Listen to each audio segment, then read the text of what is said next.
नमस्कार. श्री स्वामी समर्थ. उत्कर्ष ज्योतिष चॅनलमध्ये आपल्या सगळ्यांचे स्वागत आहे. आपल्याही जीवनात अनंत अडचणी आहेत का? नेहमी आपण अस्वस्थ असतात का? कायमच कर्जाची समस्या आपल्याला भेडसावत आहे का? तर मग अशा सर्व गोष्टींवर दिलासा देणारं एक अत्यंत पुण्यदायी व्रत म्हणजे शनी प्रदोष व्रत. महिन्यातील दोनही प्रदोषांना अतिशय महत्त्व आहे. प्रदोष व्रत एक अत्यंत लाभदायी व पुण्यकारक व्रत मानले जाते. ज्या व्रताच्या सेवेने सकल मनोकामना पूर्ण होतात असंही म्हटलं जातं. त्यातल्या त्यात जेव्हा कधी प्रदोष व्रत शनिवारी आले तर हे व्रत सगळ्यांच्या दृष्टिकोनातून अत्यंत महत्त्वाचे असेच आहे. प्रदोष व्रताला भगवान शिवांची सेवा केली जाते. मात्र जेव्हा हाच प्रदोष शनिवारी आला तर भगवान शिवांसोबत शनी महाराजांची सुद्धा सेवा केली जाते. ज्या व्यक्तींना साडेसातीचा त्रास आहे, ज्यामुळे अनेक अडचणींचा सामना त्यांना करावा लागतोय किंवा आर्थिक अडचणींना सामोरे जावे लागत असेल किंवा मग विवाह जमण्यात काही अडथळे निर्माण होत असतील, काही अडचणी असतील, शनी महाराजांच्या प्रकोपामुळे कुठल्याही प्रकारचा त्रास होत असेल तर मग हे व्रत प्रत्येक संकटातून बाहेर काढण्यासाठी अत्यंत महत्त्वाचे मानले जाते. प्रदोष व्रताला प्रदोष काळात केल्या जाणाऱ्या सेवेला खूप महत्त्वाचे मानले जाते. या प्रदोष व्रताची सेवा उपासना संध्याकाळी प्रदोष काळात केली जाते, ज्यावेळेस भगवान शिवांचा अभिषेक पूजन करून आशीर्वाद घेतला जातो.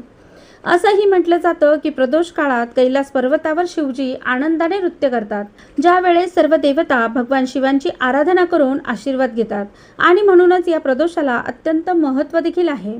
म्हणूनच प्रदोष व्रत करताना संध्याकाळी प्रदोष काळात भगवान शंकर यांना जलाभिषेक करून त्यांचे पूजन करावे. अष्टोत्तर शतनामावली म्हणून बेलपत्र अर्पण करावे. यथाशक्ती नैवेद्य अर्पण करावा व पूजनानंतर ओम नमः शिवाय या षडाक्षरी मंत्राचा यथाशक्ती जपही करावा. शनी महाराजांच्या ओम श्री शनेश्वराय नमः या मंत्राचा जप देखील भगवान शंकरांच्या मंदिरात पूजेच्या वेळेस करावा, ज्या योगे शनिपीडा कमी होण्यास मदत होते. पूजनात बुंदीच्या लाडूंचा नैवेद्यासाठी समावेश असावा अथवा यथाशक्ती नैवेद्य द्यावा. अर्थातच पूजा करताना विचारांमध्ये सकारात्मकता असावी आणि भक्तिभावाने पूजन करावे, ज्यायोगे ज्या तुमच्या अडचणी आहेत त्या अडचणीतून बाहेर पडण्यासाठी केलेले प्रयत्न यशस्वी होतील. त्याचबरोबर शनी प्रदोष व्रत हे महत्त्वाचं मानलं जातं, ते म्हणजे संतान प्राप्तीसाठी.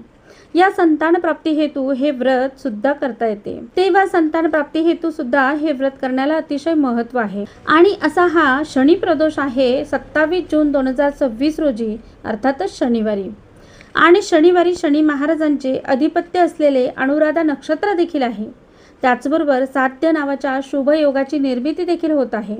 म्हणूनच या सर्व शुभयोगाने शुभ संयोगाने परिपूर्ण असलेल्या या प्रदोष व्रताला भगवान शिवांची आणि शनी महाराजांची सेवा केल्यामुळे आपल्या जीवनातही अनेक अडचणी सुटण्यास मदत होईल.